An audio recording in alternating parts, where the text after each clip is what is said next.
Yeah, let's dive into the landers example. It's a pity because I'd love to see what Rich has to show, but I feel like explaining landers might take the rest of class. So let's dive into that, and then maybe we'll have a little bit of time in the next lecture, for example, Rich, to have you narrate those slides because I'd love to see that. But Sure. everyone hear me okay? Yeah, all right. I'm using two computers, so probably confuse myself, but this other machine has the where I was working. So we're moving to the desert, and we want to take it. Sorry, let me just keep on this just right here. So what we're going to do is move to the desert where an earthquake occurred, and we want you guys to be pretty strict about not knowing anything about that earthquake because it sort of defeats the whole purpose of this exercise. So just be strong. You know, it'll be very interesting once you've done your work. We can talk about what happened, but this exercise really demonstrates this challenge we have, right? Which is as we're mapping now, we go through the landscape and the geology. When are these faults going to break? And once they do, what will the rupture pattern look like? And given the mapping that we do, how well we predict that displacement pattern and thus sort of anticipate what might happen to infrastructure that crosses it. So this is quite realistic. And so if nothing else, just put yourself back before summer 1992. Just go back in time, you know, maybe grow your hair a little bit longer, get your mullet going, change like kind of grunge clothing, and just go for it, okay? So one thing I did want to do to help, another part of this exercise is to show other styles of mapping. So we've really emphasized this morphologic mapping as a kind of a way to get started. It's part of your toolkit, but there are other standard ways to map. And we've talked about quaternary mapping already some. And so I want to show you guys a map that's from the Mojave Desert. It's not at Landers, but it's from USGS. And so it uses some standard mapping units that we can then adapt for our purposes. So it's a really pretty map. You definitely couldn't do this in 90 minutes. But if you just look overall, the main thing would be to come down. Let's just look at like the zone here. So you see the couple things. You can see, you know, this main lower river unit and then these different sort of alluvial fan units. And in this case, they're sort of trimmed by like erosional feature. That's what this funny break is. But here you see a fault that's cutting through. And what you want to see is the nice way that the fault is mapped where it's cutting through QOA, which we'll talk about in a minute. That'd be old alluvial fan. And it's clearly cutting it. And so cross-cutting relationships, we know that fault's is younger in its last rupture than the age of this fan. It also looks like it cuts the QIA, which is the intermediate age fans. But as you look right here in this little QYA, the youngest fan unit, it's not cutting, it's sort of dotted, so it's going underneath, right? So that gives us an age constraint on the activity of this little fault. So this, but, you know, this is an area of active deformation, active tectonics. So, you know, this fault could have an earthquake tomorrow. And would it rupture simply as we've shown, or would there be other fault traces that get activated like this one over here? And then the other thing you want to see is the older units, you know, this QVG is kind of getting a little sort of maybe you see it's under these other. He's a really good lecturer. So it's clear. Talking about fault. Then I'm gonna mute Rich maybe, or mute whoever. Oh, there you go. Anyway, you can sort of read the stratigraphy. You want to, you know, think about what it's showing. So anyway, that's what we've got there. We are going to give you this document, which is the suggested description of map units. And so you want to use these as your language. So we're going to map really polygons more than morphologic features. And if we zoom in just a little bit here, on this computer, I'm still learning. So you can see I've modified it from this USGS document. And so these would be your language, the polygon units. So, you know, D, the Q, the fluvial, but mostly you're going to be using alluvial fan and then these bedrock units, okay? So just watching the time. Let me go then to the assignment just to make sure we talk about that, and then I'll show this little video that I made. So it's a little bit hard to see, but you know, this assignment is air photos and quaternary geologic mapping of alluvial fan units in the area of the Landers earthquake. So it has three main parts. The first one is in wanting you to go to this Earth Explorer website and just get an account and figure out how to download aerial photography anywhere in the world, but especially the US, for example, so that this will be an investment for the future once you do your own projects. You know, how do you get data? And that's exactly what Chelsea did to get these data. And in 2 is the main thing, which is the mapping. And you'll want to download the images that she has georeferenced already. And, you know, don't look at the base imagery. Spend about 90 minutes mapping the area, as I'll demonstrate. Mostly I'm going to demonstrate the polygons of the units, but you need to, don't forget to add a fault poly line, which is, you know, the final interpretation. Where's the fault or fault trace? It's not necessarily a single line. And it's fairly ambiguous, so be conservative. Take a screenshot, and then 1-page summary, 3 paragraphs. First paragraph description, second paragraph interpretation, and then third paragraph is kind of quality control. So any questions so far? Nope. Okay, so let's go to my little video I made. Now, you guys have to remember, I'm not a great QGIS person.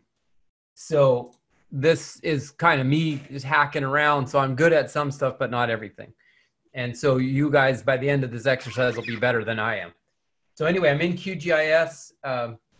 This just shows I'm going to add the raster layer, which is the main air photo you need. And then I'm going to add the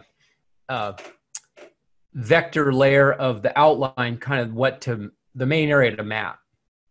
And yeah, sorry. So you'll get this vector layer in the attachment. Yeah, so I'm just coloring that thing. So, you know, like I said, this is sort of just me recording some of the things I was doing. And you guys, as I was saying, you probably are better at it than I am now. But so here's the main area.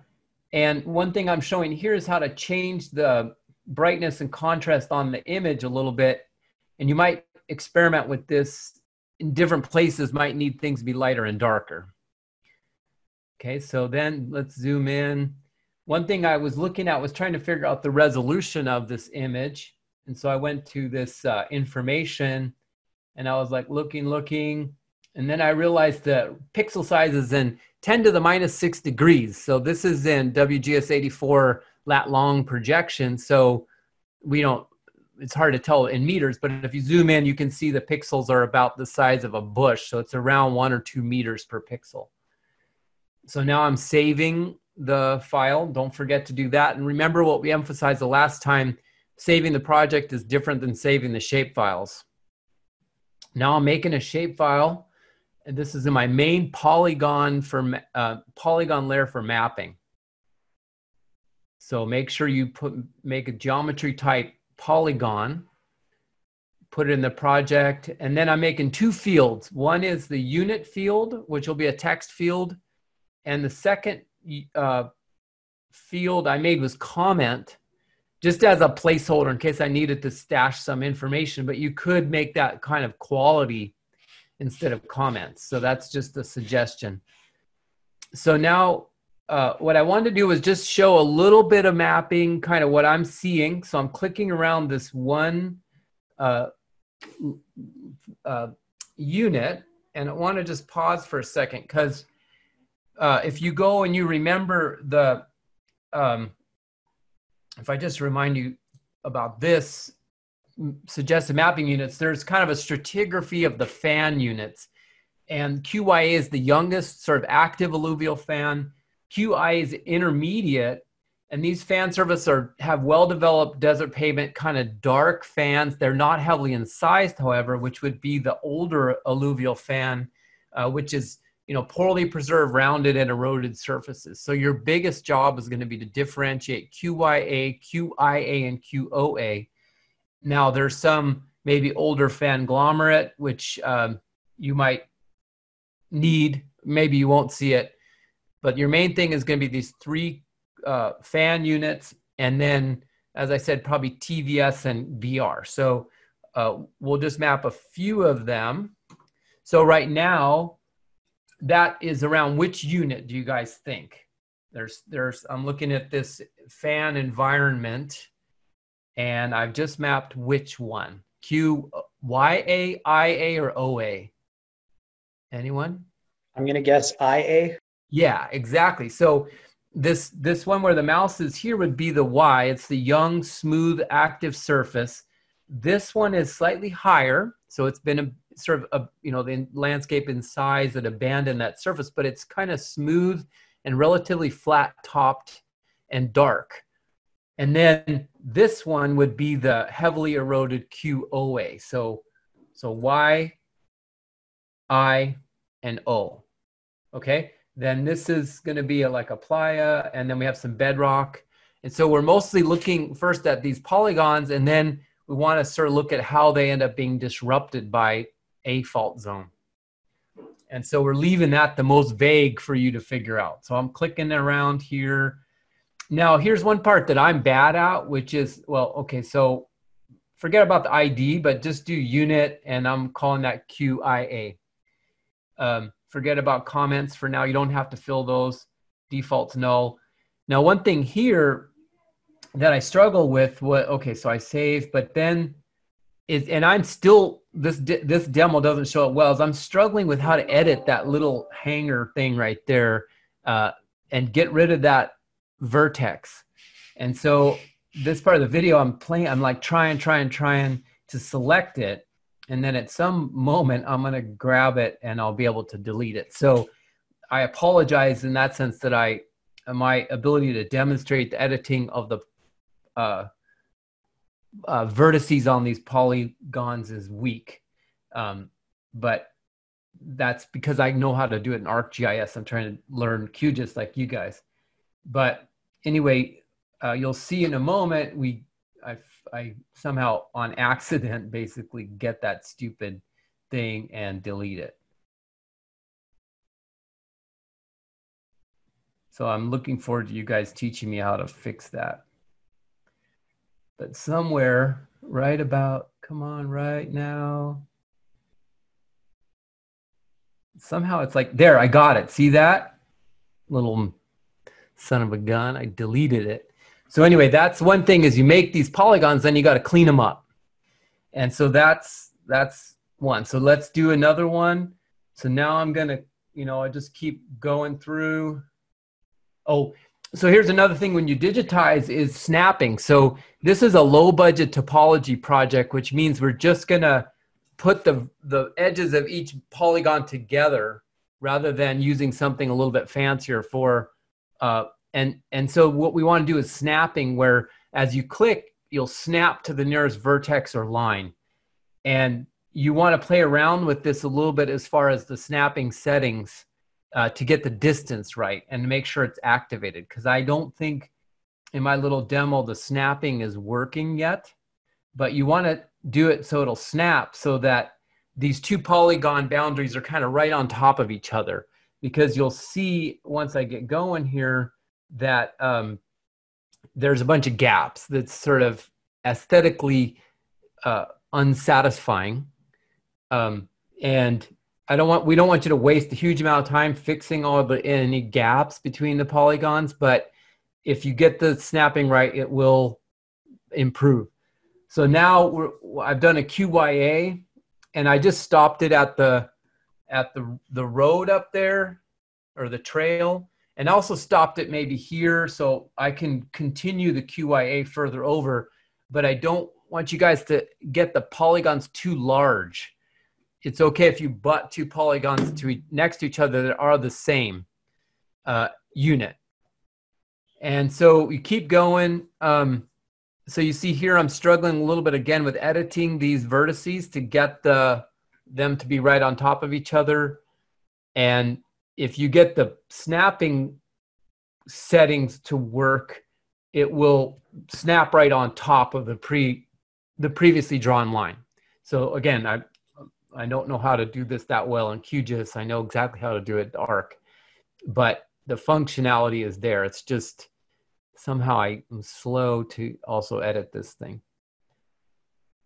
Okay, so we're doing okay on time, guys. Let me see. I have a few more minutes to go. Let me jump ahead a little bit in this video.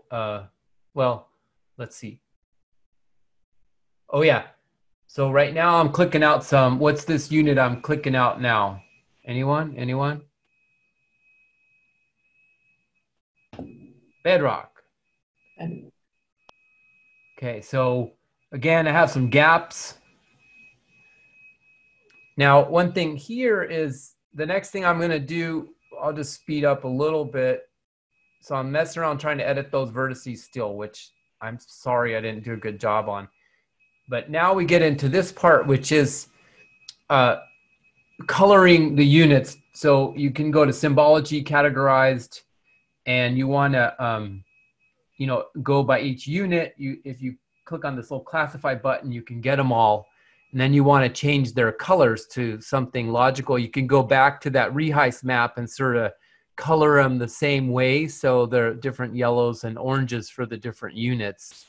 And then as long as every time you do the unit designation in that attribute field and spell it exactly the same way, then it'll just continue to update the symbology for all the units.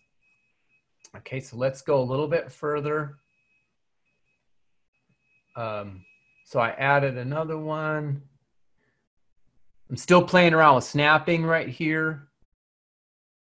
Now here I did a little, let's just watch this one. So I did a piece of the QOA. For convenience, I just chopped it off right there, but it's kind of complicated because there's a bunch of, looks like QYA inside of the QOA. So this is kind of a mapping level of detail issue. Is do you just lump the whole thing as mostly QOA, or do you want to spend some time dealing with those QYA inset surfaces? And in a moment, we'll talk about sort of mapping scale is probably going to drive that decision. Okay, so then here, yeah. So right now, so I was demoing that at 1 to 2000. And I think it, as Chelsea had said the last time, I think it's good that you kind of try to fix a map scale, maybe map 2500 or 3000. Because if you map too large a scale, which means that number is smaller because the fraction is larger, it'll take too long. So let's stop for a second here. But I want to really emphasize that, like, fix that map scale and then stick with it. Sorry, this part, I just want to go back for a second. Yeah. So that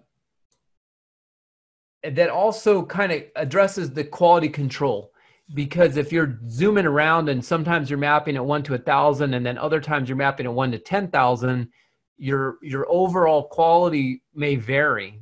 And we want to try to have uniform quality. And for you guys with only 90 minutes, I would back off on the scale. So map a little further out. So the scale would be a larger number, or since it's 1 over that number, it's a smaller scale. And I think that'll make things more successful for you.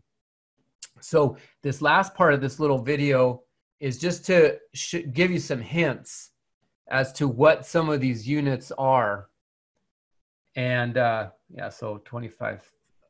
And so You know, I gave you a few hints for that little piece right there. And then I'm just annotating. So that white zone is the playa, QP, this TVS, QYA, QYA. Those are what those things are. Here's another QOA, I think, maybe QIA, but I think QO. And then coming into this zone, this is, let's pause it for 1 second to look at that. Right here. So this is probably the most important area. So just because I started down in the southeast, you guys don't, you might want to start there, but make sure you get up here and look at how we're sort of want to put this geology together. So there's the, you know, QYA is mostly what's going on, these active surfaces. Some are dark, some are light, depending on the source material, but there's still QYA. So you probably don't have time to differentiate dark and light QYA. Then you want to look, okay, this is a really nice intermediate surface. See these dark patches? Those are those desert pavement surfaces on it. And then over here is important relationship where there's a QOA surface that's dark that's sitting on top of the TVR unit, which is really a sedimentary unit that's exposed in the side of these valleys. So it's kind of intricate mapping here. So you have to be careful. Again, you don't burn too much time, but try to figure out how to capture basically this fan that's been lifted up and then eroded into that material, exposing the TVR underneath that fan surface. And then bedrock. So just lump all the bedrock. We don't really worry too much about it. And then I think, oh, there's one more spot up here. This thing here, hopefully you can see there's some bedding in there. I'm not going to say any more, but that's TVR also. And so just to finish, you know, you have to do this geologic mapping. I know you can do the quaternary mapping. What I'll tell you, I'll say again, is the faulting's pretty ambiguous. It's not that obvious. So don't feel like you're going to find faults everywhere. But I think once you start thinking about the geology, you're going to be like, you know, it has to be broken here. This doesn't really make sense. That's purely based on incision. So, you know, I'm trying to give you some hints without helping you too much so you can struggle with it. But just put your geology head on and think like, okay, so where would this have to go? What geologic relationships require a fault? So there you go. Any comments? Rich, maybe any advice? Unmute. Unmute the phone. Yeah, there you go. Not quite.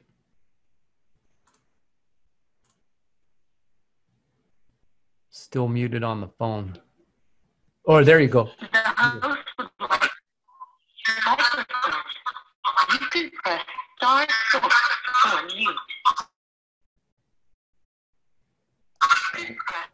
Maybe Chelsea, are you the host? Can you just reach in and unmute his? I can mute. I can't unmute people though. Oh. Okay, I've tried to mute my phone and I'm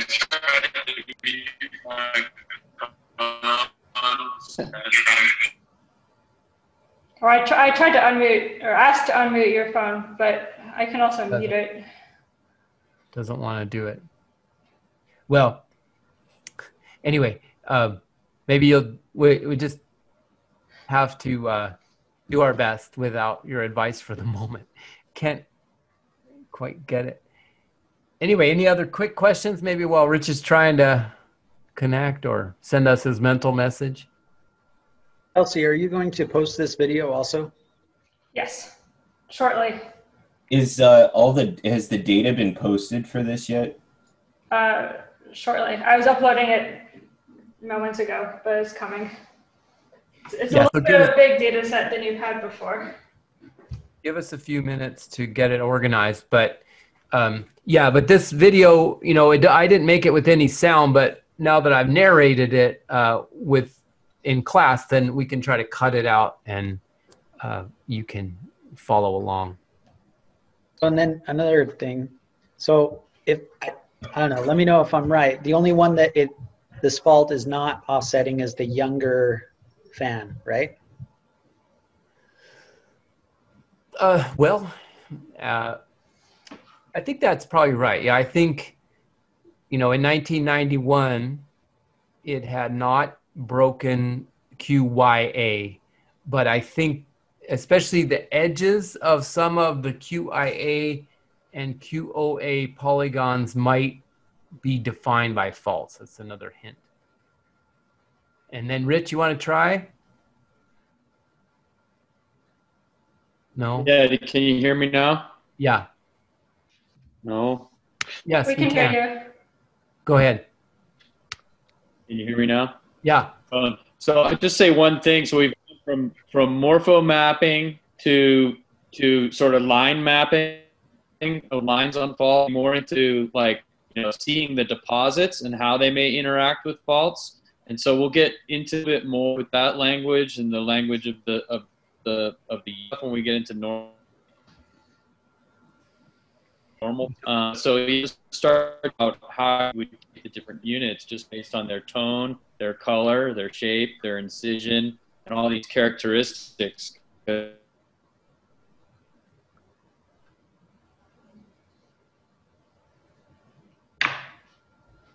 Yeah, we lost you some there, Rich, but Characteristics, because it'll really help you.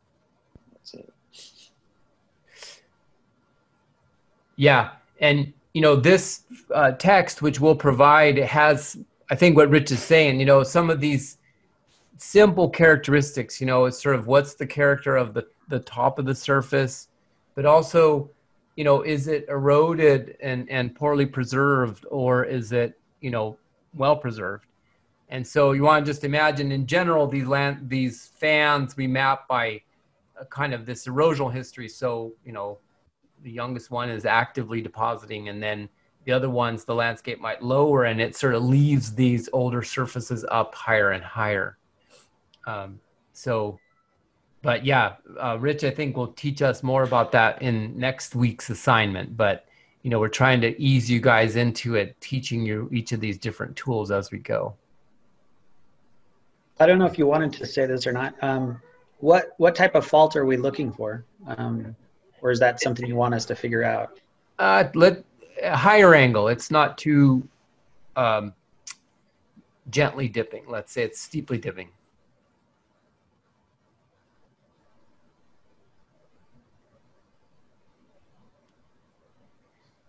Okay. Anything else, Chelsea? Did we do okay? I think that's almost it. Yeah. So it looked like I'm wondering if a few people actually for the Seattle hadn't done the mapping and interpreted features anyway.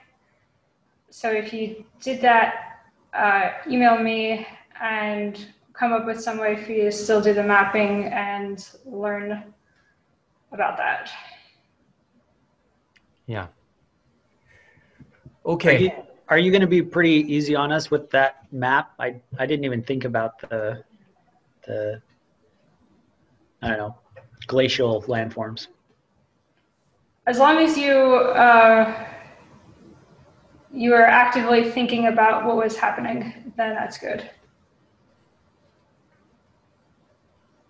You and me both, Sean. Many people didn't really think about the glaciers, so don't worry about that. Or just simple desert rats. But if you had hypotheses that you backed up with observations in the landscape, then for the assignment, that's fine. But I think it's important, guys, just so, just because we are desert rats, we don't think about these things, but really be disciplined about your observations and interpretation separation. So what is it that's there, and be pretty thorough about observing, and then try to, have those multiple working hypotheses. So, what could explain it, and try to also keep your explanations as simple as possible. So, so what are your options, and just allow yourself to have many ideas, and then how does the observation support or not them. So want to just make sure you're sort of structuring your work in that sense. And that way, you know, if you may lack the experience with glaciers, you can still be like, well, these you know, elongate features, you know, have these characteristics. So they can be either, you know, they're sort of erosional, depositional, you know, or deformational, and sort of just, you know, start with the obvious, or don't be shy about the obvious. Yeah, I think people have done that, and again, in these paragraphs, we do try to help you with first writing down your observations before you add the interpretations. Yeah. Okay, well, at least I have to excuse myself, guys. I have something else going on. But thanks for your attention. Have a good week. Get started early.